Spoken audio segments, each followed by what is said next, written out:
Buenas tardes. Vamos a subir un pequeño video eh, que lo preparamos lo estamos filmando a partir de una pregunta que nos hicieron en las redes, porque ayer subimos un video hablando acerca de los sindicatos de maestros y su resistencia, y alguien nos preguntó cuáles serían los elementos positivos que yo le veo a los sindicatos, digamos la 22, la 7, que están en resistencia contra el sistema neoliberal. Primero, hay tres cosas que yo considero que son fundamentales a la hora de evaluar la importancia histórica de sesiones sindicales como la 22, como la sesión 7, o Michoacán y Guerrero. Primer elemento. Primer elemento fundamental es que han sido sesiones sindicales que se han movilizado en momentos fundamentales de la historia de México y del desarrollo del neoliberalismo en este territorio. O sea, no han sido movilizaciones que se han dado sin tener algún sentido, digamos así, algún sentido del momento histórico que se estaba viviendo.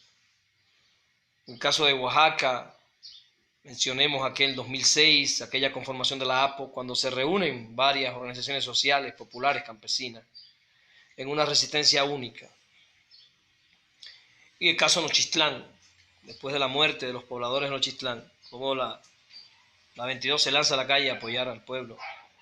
Son elementos fundamentales que yo pienso que hay que considerar. Por tanto, el primer elemento que digo es, uno, sus movilizaciones en momentos históricos fundamentales del proceso de privatización y de avanzada del neoliberalismo en este territorio. El segundo elemento fundamental es las enormes movilizaciones en contra de la reforma educativa neoliberal del gobierno de Enrique Peña Nieto. Pero junto a las movilizaciones de estas sesiones hay que reconocer que no solo se opusieron a la reforma, sino que se dieron la tarea de construir una propuesta, se dieron la tarea de hacer una presentación de una propuesta educativa, digamos, que no siguiera la ruta neoliberal, al margen de las críticas que se le puedan hacer a las escuelas michoacanas, al peteo. No podemos dar de reconocer que se sumaron miles de maestros a la construcción de un proyecto educativo diferente al proyecto educativo del Estado. Como ejemplo, la zona 03 de preescolar de Oaxaca, todavía hoy en día, trabajan con el PAPET, que es un programa para la educación en este nivel, que no es el del Estado, es un programa creado por las maestras y los maestros de esa zona escolar.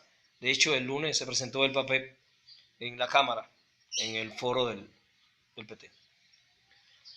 Y el tercer elemento fundamental que yo creo que debemos resaltar es que estas sesiones sindicales, de un modo u otro, porque hay diferencias entre ellas, lograron mantener en la medida de lo posible la unidad de sus fuerzas.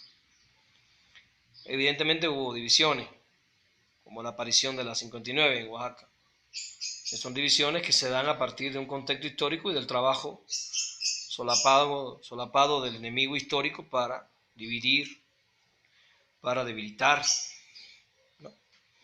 Ese es el otro elemento que yo considero que es fundamental, haber mantenido una unidad y una disciplina en torno. Esa disciplina es fundamental, porque una organización obrera sin disciplina pierde su fuerza frente al enemigo histórico. Si hay un elemento que yo creo que estas sesiones deben rescatar,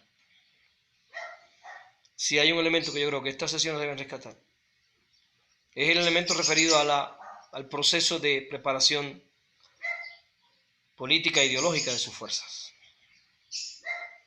Proceso de preparación política, ideológica y pedagógica de los maestros. Esta niña de Oaxaca tenía talleres de formación. Después de venir a un talleres del TEA, pero se daban en una época del año, después eso desaparecía hasta que volvía. Muchas veces en la historia nos han advertido, una organización obrera sin conciencia es un regalo para la clase opresora, para la clase burguesa. porque tiene unidad, tiene disciplina, pero no tiene conciencia. Y entonces en muchos momentos históricos comete errores que trabajan para el enemigo. Por eso es importante que estas sesiones, hoy en la Cuarta Transformación, reactiven los procesos de formación política. Empecemos a discutir, empecemos a debatir, empecemos a leer, empecemos a estudiar y nos preparemos para pasar este sexenio de Andrés y movernos hacia un momento superior a la conquista de la democracia y la justicia histórica. Yo creo que estas sesiones sindicales deben estar muy claras de que esto es un camino. La Cuarta Transformación no es un destino. No va a resolver los gravísimos problemas históricos que se han acumulado.